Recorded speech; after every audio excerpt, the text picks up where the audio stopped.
Good morning. Welcome to Federal Fiscal Office Hours for January 2026. We're glad that you're able to join us. This slide deck and office hours is being recorded. We do post to our federal programs resources page, and I generally do send it out to Maine ASBO members and let folks know that it is available on our website. So we'll continue to do that. So you have access to the recording should you want to access the resources that we provide throughout this session. So glad you're here. Our agenda this morning, we're going to look at general updates and reminders, and we're going to talk about fund imbalances and thoughts that you might want to ponder. We're going to dive in a bit more to contract development, reimbursements. Then you'll hear from each of our federal program fiscal teams regarding specific updates related to their programs. And then, as always, there's an opportunity for question and answer.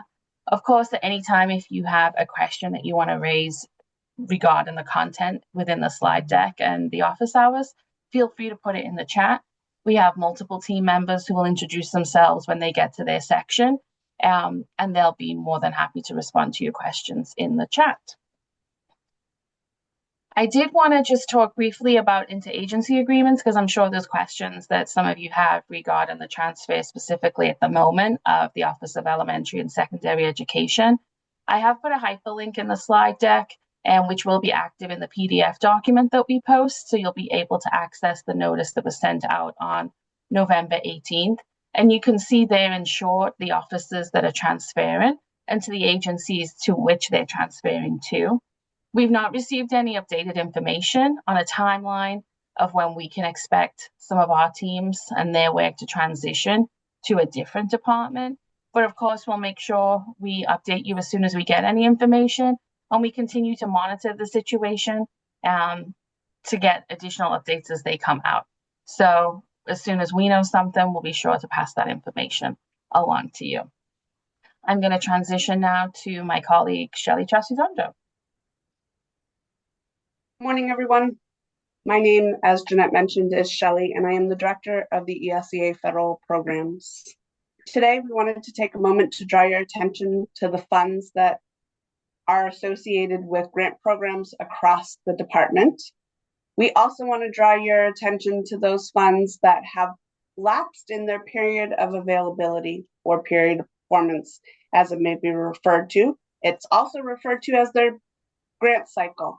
So what this means is the funding sources that have been identified in red is funding that we have to return to the U.S. Department of Ed because it has not been utilized and requested by SAUs. And we'll go into a little bit more detail about the forfeited funding and how it has mapped out across the state, because you may think to yourself, I only have a few pennies left or a few $100s left.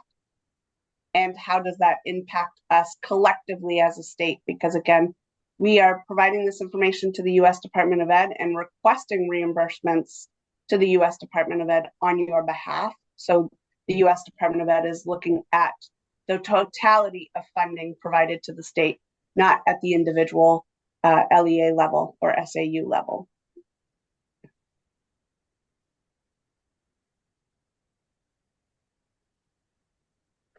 So as I mentioned, the next slide, we will highlight the number of SAUs and the total amount. So again, capturing those red numbers is the forfeited funds. And we've broken it down by program.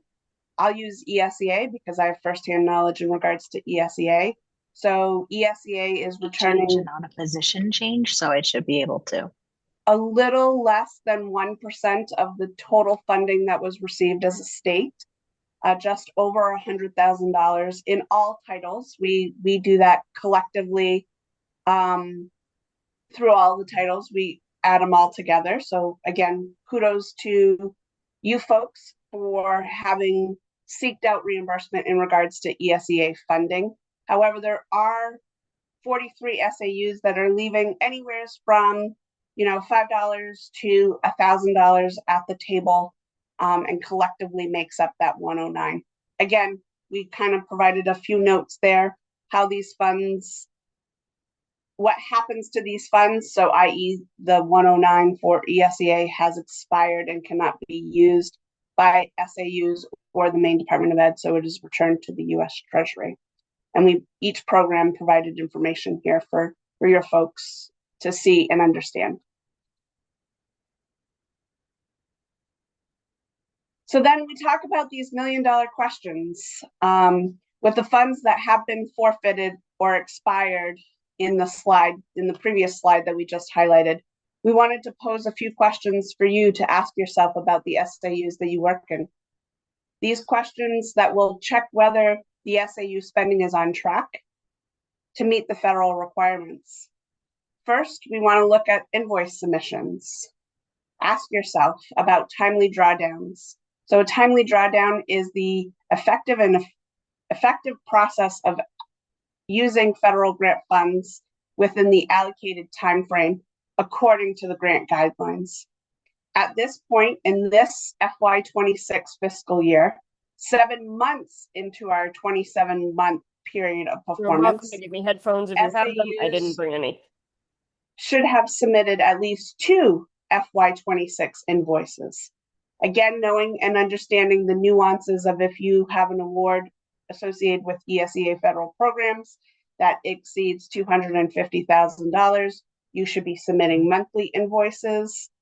Any SAU who is not receiving in a title more than $250,000 should be submitting quarterly invoices. That's where we get the 2 invoices for FY26.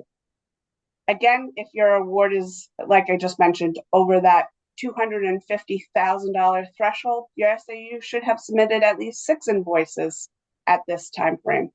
Statewide, there is 45% of SAUs, 79, who have not yet submitted any FY26 invoices.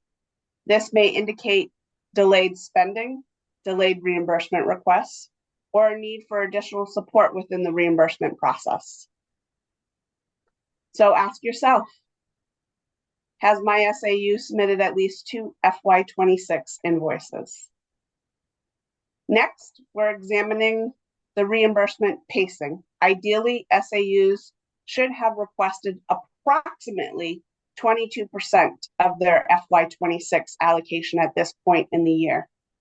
As a state, there has only been a request for 7% of the ESEA FY26 funds that have been requested for reimbursement, which suggests overall spending is significantly behind schedule. So our second question is, have you as an SAU requested approximately 22% of your FY26 award? And we completely understand that each quarter or each month may not equate to the same dollar value.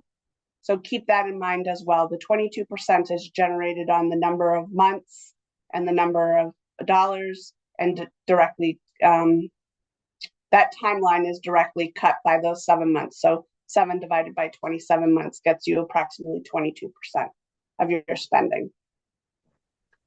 Slow spending can create compliance risks later in the year.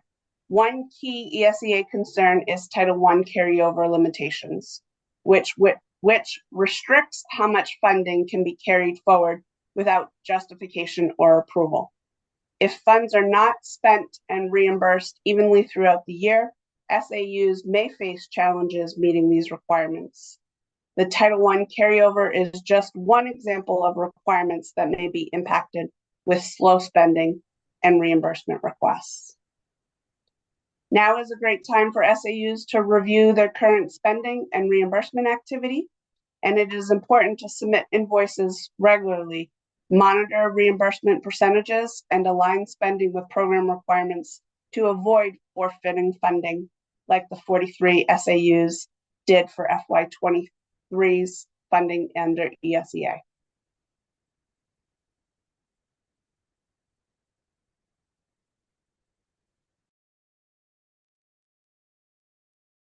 Good morning. I'm Colleen O'Neill from the Special Services team. I'm going to be talking about contract development and having compliant contracts.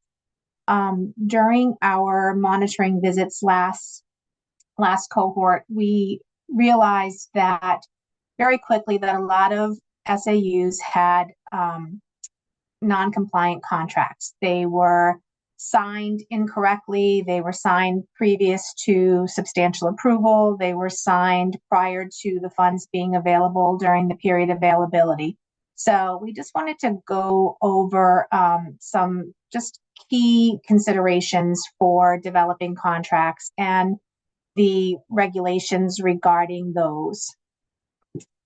So when we talk about contracts, the most important piece is that they cannot be signed before the period of performance. Most of our grants, all of them start July 1st. That means that that contract cannot be obligated or entered into or signed prior to those funds being available. The other part of that piece is you need to have substantial approval in order to be able to spend those funds. So when you're developing your contracts, and we all know what's happening end of the school year, you're getting them out, you want them signed, be aware that those cannot be signed prior to the date of availability, which would be July 1st. And you need to make sure that your application is in a substantial approval form to receive those funds.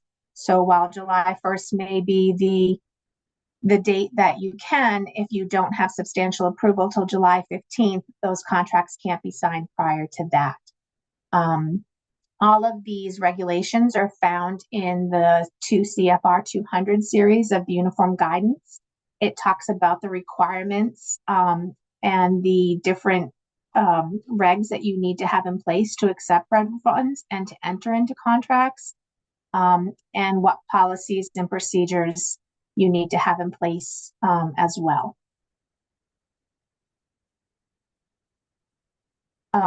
So we all talk about, and we've talked about this in previous office hours, about obligations versus when you enter into an obligation and what that means. And there's a nice little chart here that goes with the guidelines if you're purchasing property, if you're hiring a contractor, if you're traveling. We've highlighted some of the ones that are tricky and that we've come across in the past that have been non-compliant or done incorrectly. We also talk about timely and meaningful obligation when you're at the end of your grant cycle and you're entering into contracts to spend down funds and getting those signed prior to 9/30. Entering into a contract for a multi-$1,000 project on 9/30 is not timely. And we just wanted to go over some highlights about that. Payments for services must be completed within the liquidation period. We strongly recommend, we can't suggest this enough, is not to wait till the last minute. We get into a situation where we're at the 11th hour in December and we're pushing invoices back because they're not correct. We don't have all the compliance documentation. The funds weren't expended timely, and you're at risk of losing your funds. Next slide. These are just some things that need to be in place and some things to consider when you're entering into contracts, which policies and procedures you need to have in place. Making sure that you have somebody who's overseeing the contract, that you're compliant with all of your grant policies and procedures. Just reminders here about the procurement process and making sure that you're following your policies and also the policies enforced by the feds, making sure that we're going out for our procurement and vendors and making sure that there is a bid process if needed, making sure that there are checks and balances for contracts over $25,000 with sam.gov, checking references, making sure contractors have the proper licensing and credentials. The SAM.gov piece, it's the website is not very intuitive. When you go in to check a contractor, you're not giving a lot of information about them. Usually no results found is what you need to see. It's not just important to check it, but to save that documentation and to retain it so you can go through that due diligence that you did check the spender and they were not on the suspended or disbarred list. That is something that the feds were definitely focused in on during our last audit, and that's something that we're checking also when we're out monitoring. Tracking your cost, always following the reasonable, allocable, and allowable rules consistent with your policies and the grant. Making sure that you're not commingling your accounts and keeping those separate fund codes. Managing the spending with the approved budget, making sure that you're receiving authorizations or prior authorizations or change authorizations if you're changing the scope of a project. Maintaining all of the documentation, the receipts, keeping track of time and effort. These, again, are all of those federal requirements for accepting grant funds. Making sure that you're getting what you're paying for, making sure that your contractor is providing the deliverables that you need to be compliant with your contract. And prepare to be audited, prepare to have more information than you need to present to a monitoring team, to an audit, making sure that you keep all of that documentation and are accountable for those funds. And again, planning, invoicing, making sure that you're receiving your funds timely, making sure that you're reaching out to us if you have questions or if you're having issues. If you have questions about anything that could be disallowed, prior to spending them. So we're not approving or we're not denying invoices that you've already paid for and are looking to be reimbursed for. And plan for the audit is something that we are going to check when we come to monitor all of the federal teams, because that's what's required. We have a tool that we use that's guided by the feds policies and procedures, and we're going down and checking that at your level just like it's checked at our level. And just make sure that you always maintain strong record retention and documentation that supports your contracts. Thank you, Colleen. Before we transition to Tyra's section on reimbursements, I do want to note Matt's put a question in the chat. Are there other specific carryover limitations beyond Title I that we should be mindful of? I know, Shelley, you replied regarding Title I, but other DOE colleagues, are there other carryover limitations beyond Title I that they should be aware of within your programs? There are not for IDEA.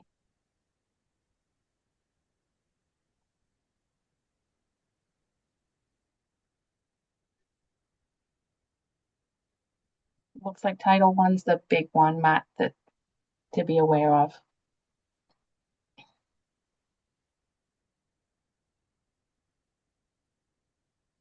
Good morning, everyone. My name is Tyra Corson. I am the management analyst for the ESCA team. I just want to take a little deeper dive into backup documentation that is required for your reimbursement requests.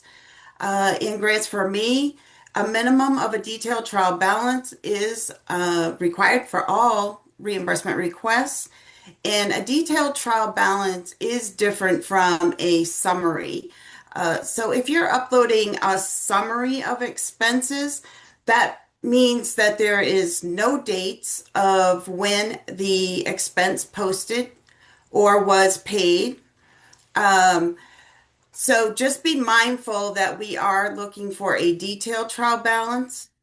When requesting reimbursement for purchased services, The invoice definitely should be uploaded. And if there's any questions of timing or compliance, we would want to see the contract as well. To reimbursement for tuition, invoices from the school or organization providing the class. So a student statement is not an invoice. We would like to see an invoice for the particular class or certification that the student is attending. Travel reimbursement, documents that support your local travel reimbursement policy, receipts for lodging, airfare, etc. Please be looking at your own local travel reimbursement policies, making sure they're up to date, especially if you use a pre-approval form. Make sure that the correct mileage rate is on the form, so that your staff is aware of what they will be reimbursed for. Supplies, also invoices or receipts for supplies, especially any supplies that potentially fall into a gray area, such as food. Next slide. So we want to caution you, dates are important, as Colleen alluded to earlier. Contracts, dates of services included in the contract date itself, when it is signed, the date the last invoice is to be received for the services. All those need to fall within the period of performance for the grant that is supporting that contract. Invoices, we look at invoice dates, the date that the supplies were ordered, or start and finish date of coursework. Again, must fall within the period of performance for the grant. Federal funds will not pay deposits for contractual services. This is huge. I've seen over the past 6 months several invoices for deposits for contractual services. Federal funds will not pay for those deposits. Again, dates are important on all legal documents such as contracts, invoices, receipts, approved requests to purchase services, the start and finish dates of the coursework.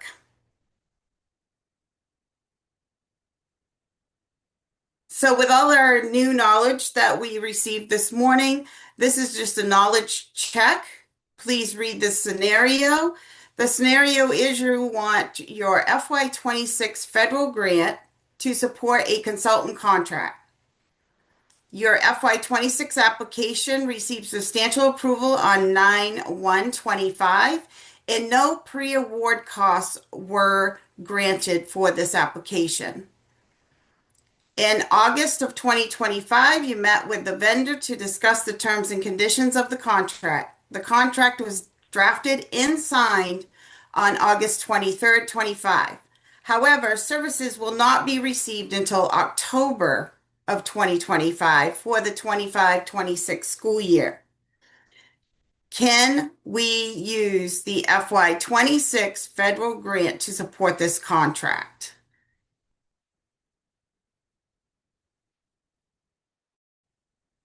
So the answer is no, because it was signed before the substantial approval date of September 1st, 2025. Please be aware of this. This is also true for if you are ordering supplies for the next school year and you want current funds to reimburse you for those supplies. The invoice date is important and it will be flagged if it is before the substantial approval date. Thank you.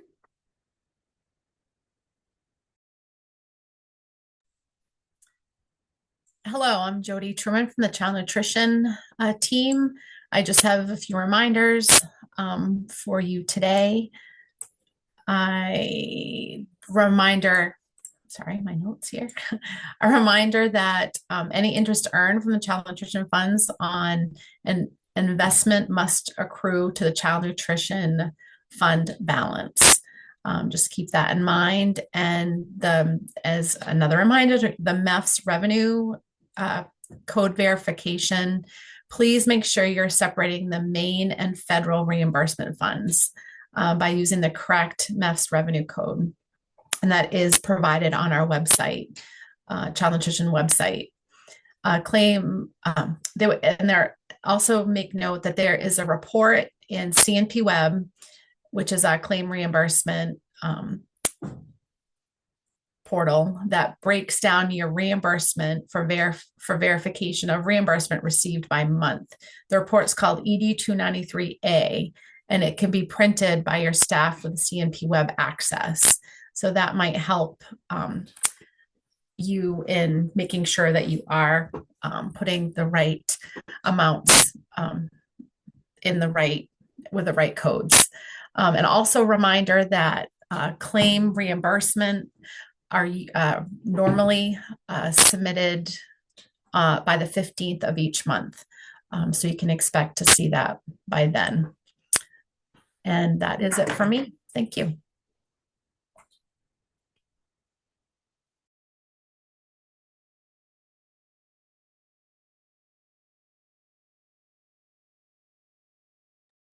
Information here provided by our adult education team. Michael Emery is the new grant and fiscal specialist. So any questions can be relayed to him or Megan Dichter, who is the director of adult education.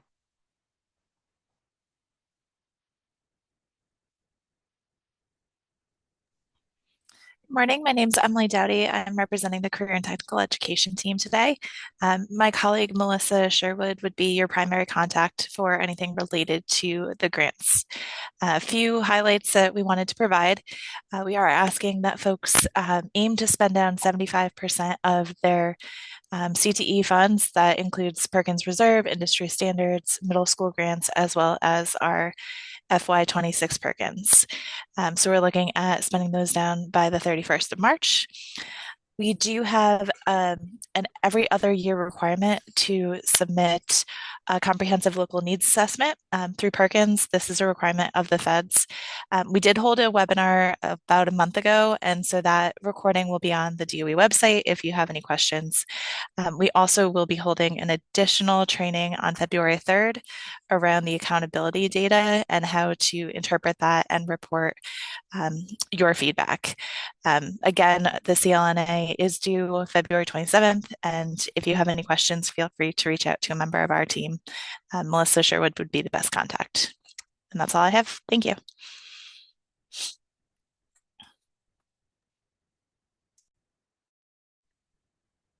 Good morning.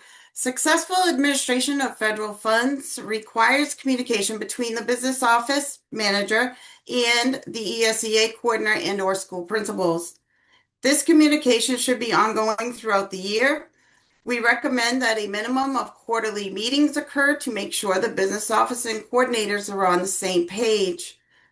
Business managers need to make sure invoicing is up to date so that the ESEA performance report can be submitted timely. Again, invoicing for expenses through 9/30 is essential for reporting expenses on the performance report. These figures can be submitted in grants for me either by the ESEA coordinator or the LEA fiscal representative. The FY25 performance report is a page in the FY25 ESEA consolidated application and has been turned on to be completed. This was due November 14th. At last check, which was this morning, we still have 32% of the performance reports outstanding.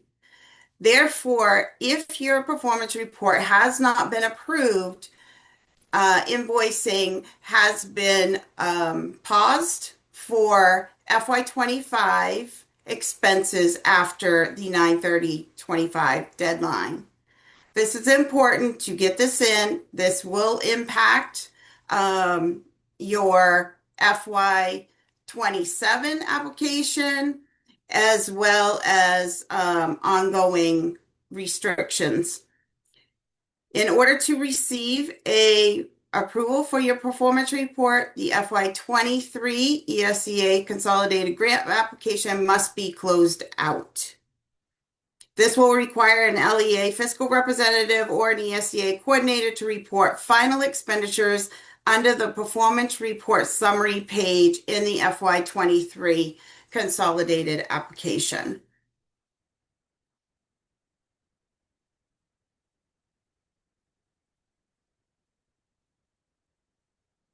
FY26 ESEA monitoring is in progress as we speak. The initial submission was due on January 9th. My team is currently reviewing all of the submissions and will be providing feedback. Monitoring levels can be found on your FY26 scan. High level must complete both medium and high items. If you have any questions, please reach out to your regional program manager.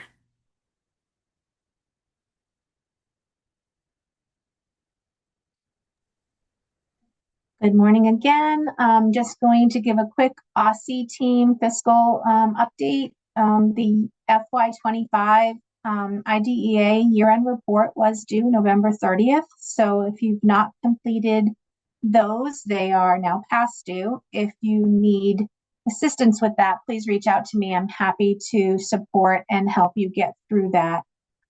What is required to complete the year-end report are 5 or 6 sections embedded in the application for FY25.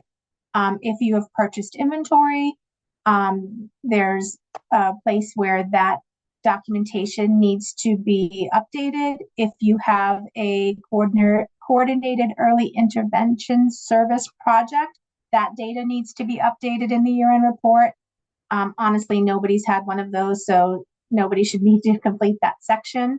The expenditure overview sections for both 611 and 619 funds, we are only looking for you to report the first 12 months of the grant expenditures. So we're looking for the expenditures that occurred from July 1st, 2024 through June 30th, 2025, with the detailed trial balance documentation to support those expenditures. Please do not report your carryover from the previous year. We are just looking for whatever was spent out of FY25 for the first 12 months. We will in turn back out any carryover that is included in your trial balance. Once you have completed those expenditure overviews, you would attach your trial balance on the very last tab and complete the revision and submit that to us. I will tell you that you always have read-only rights on the invoicing section. And if you're looking at the invoices submitted for FY25 and you find your June 1st through June 30th invoice, that would be the last invoice submitted in the time period, and you look at the expenditure overview on the invoicing side, those are your totals, and those totals can simply be transferred into the expenditure overview on the year-end report. And if you need support with that, I'm happy to reach out and show that to you or take a snapshot of the screen for you so you can transfer those totals in quickly.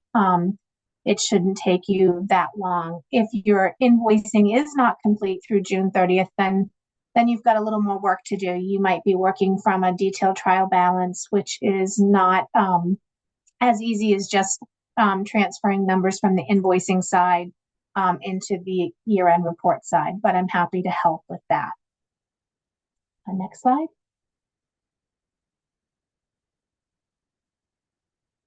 I wanted to talk about some common mistakes that are being made with IDEA billing. Rebecca Mitchell is the management analyst on our team, processing 99% of these invoices. And at any given time, she could be processing invoices from 3 different fiscal years. We've closed out 24. We're still working on 25. We have 26. And in the next few months, we'll be getting budgets and things in for 27. So again, just sort of reiterating from what we talked about in the previous slides about documentation, contracts, time and effort certifications, following the first in, first out sort of concept, making sure that we have the correct dates on trial balances. If you ever have questions or if you need support, please reach out to Rebecca or myself or Ginger or anybody on our team. We're happy to help you with that. Next slide. Again, a sample of some time and effort certification. What we're finding, a lot of time and effort certifications dated incorrectly. One of the most common mistakes, and it happens more often than not, and we have to reject it, is the date, the signature and the date occurring prior to the end of the certification. This cannot happen. We've even had it signed with some districts having such sophisticated date stamps as it was signed at 6:30 in the morning on the last day of the certification. The workday is not over at 6:30 in the morning, and that therefore that particular document is non-compliant. And it seems nitpicky, but that is the level that we're at when we're scrutinized as well. So again, just really making sure that your time and effort certification documentation is signed and dated correctly. It's great if it can be signed by the staff. You can also do a list signed by someone with firsthand knowledge of what that staff is grant is participating in. And we do have samples of these if you are needing to update those forms to be compliant. Next slide. Again, we can't stress enough the importance of contracts, making sure that we're collecting them with the first submission now, which is something new, and that's a new ask for IDEA invoicing, because during our monitoring, we found so many non-compliant contracts. So we're trying to nip that in the bud and get them corrected before 8, 10, a year, 6 months or whatever have passed, and now you're playing catch up trying to get them re-signed or redated correctly. So we're asking for those with the submission of every first invoice, and it's really to make sure that you're protected and that your contracts are compliant. And I know we've already gone through this at nauseam before, so I won't go into it too much. This slide is just a reference for you when you have the slide deck. First in, first out.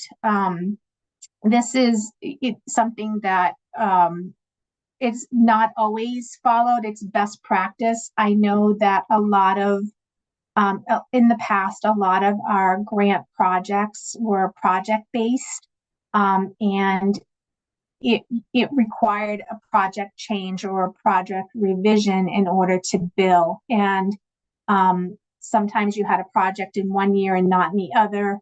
Maybe it was in the newer year and not the later year. So you would bill out of the new year, where it simply could simply just require a project revision or an addition to the older application and be approved, so you can continue to bill out of your oldest fund source.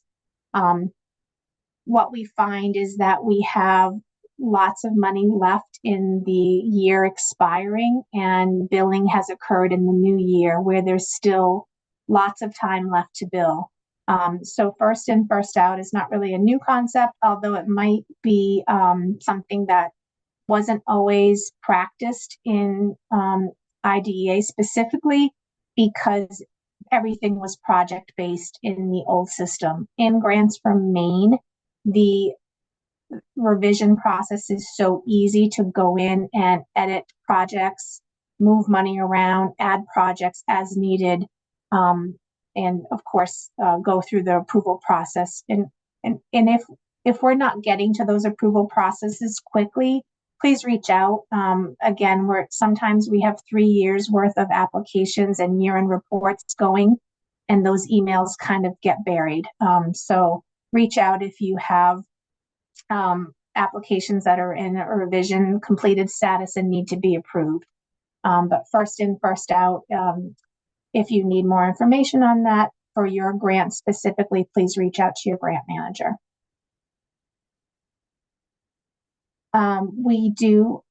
We are conducting office hours. Office hours for January are next Wednesday, and the topic is going to be a maintenance of effort check-in and budgeting in Grants for Maine, in IDEA specifically. So at this point in the year, we're at the halfway point where we can check in with folks to see if they're on track to maintaining the effort of their local, state and local funds versus their grant funds. So if you would like, the link is in the slide deck. Please register for next Wednesday morning and we'll go through MOE with you. And that's all I have. Thank you. Before we transition to the next team, there are a couple of questions related to IDEA in the chat, Colleen, that I just want to get to. Lisa Hawken asks, where in Grants for Maine can I look to make sure the year-end report was done? So you're looking in the application. So if you're in Grants for Maine, you're going to your special ed application for FY25. You will see there are sections A through E that have year-end report in parentheses at the end of the description.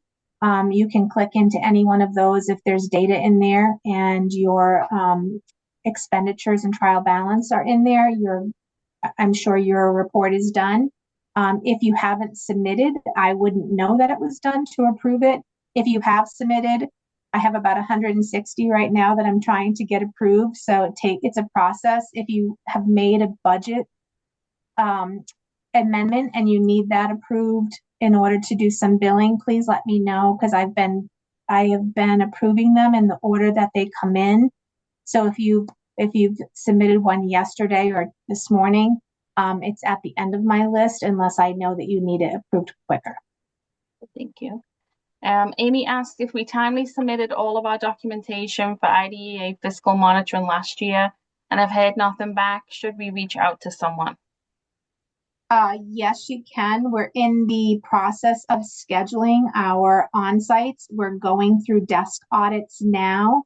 If we were missing something, we would have reached out already. You can reach out to myself, Sarah McLaughlin, and I will put her information in the chat, is scheduling those monitoring visits. So she can help with that as well, and I will get her information in the chat.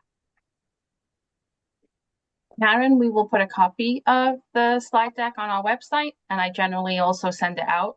I usually send it out as a PDF so you have access to the notes, because usually our team includes a lot of detail in the notes, and that's always helpful. So we'll make sure you get the link for the slide deck. And then Dawn asks if we can put the link in the chat, and it looks like Shelley's put a link in the chat. I'm not sure whether the link required though was the January 28th meeting invite link, the session link that Colleen messaged about or talked about. Yes, the 28th January meeting.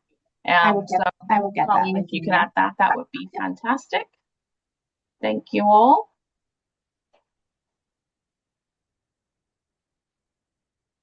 So for Office of School and Student Supports, the EASE grant's been issued a non-continuation for years 4 and 5, and several districts have become more diligent in completing spending for years 2 and 3 as the end of the year obligation period approached. It resulted in a number of districts that have completed spending as of 12/31/26, and that's 5. Since the end of the calendar year, the multi-state lawsuit against the federal government has had several positive rulings. And we're going to include more information regarding that in the notes section of this slide. But this slide just basically gives you that overview of what those fiscal years look like. and how that could potentially impact funding availability if you are a grant recipient. Questions related to this should be sent to the Office of School and Student Sports. Additionally, there's information here related to McKinney-Vento and preventing student homelessness, which is the state-funded portion of the grant. Signy's provided some reminders here as for when items are coming due and submission deadlines. Again, if you have questions, please reach out to Signy related to that. And then for our community school grants, a notice has gone out in the, as a priority notice. So that went out on 1/8. So there's information regarding that. And if a school is interested in applying, they can submit submit a response to the RFA through the vendor self-service portal. Any questions related to the opportunity are due by 4 p.m. in the vendor self-service portal, and proposals are due February 12th by 4 p.m. in that same system. Julie's noted that there was a January 20th information session, and a recording is available. So I'm sure that will be posted to our website momentarily. A reminder, we had switched our office hours for federal fiscal elements to quarterly. We do share this with Maine ASBO as well, and provide the materials and resources to them. So if you're a member of ASBO, you can also get the materials there. As a reminder, our next fiscal office hours are March 26th at 10 a.m. Make sure you register, and the link is available, so you can click on that. A number of our teams do have office hours throughout the month. We've listed them here, how you can register, how you can connect with teams. Some are drop-in, where it's basic technical assistance if you need it. Others, like Colleen mentioned, are specific in nature, so there's a specific focus for those office hours. Feel free to reach out to those program coordinators for any help and support that you may need. Are there any final questions from today's material and content?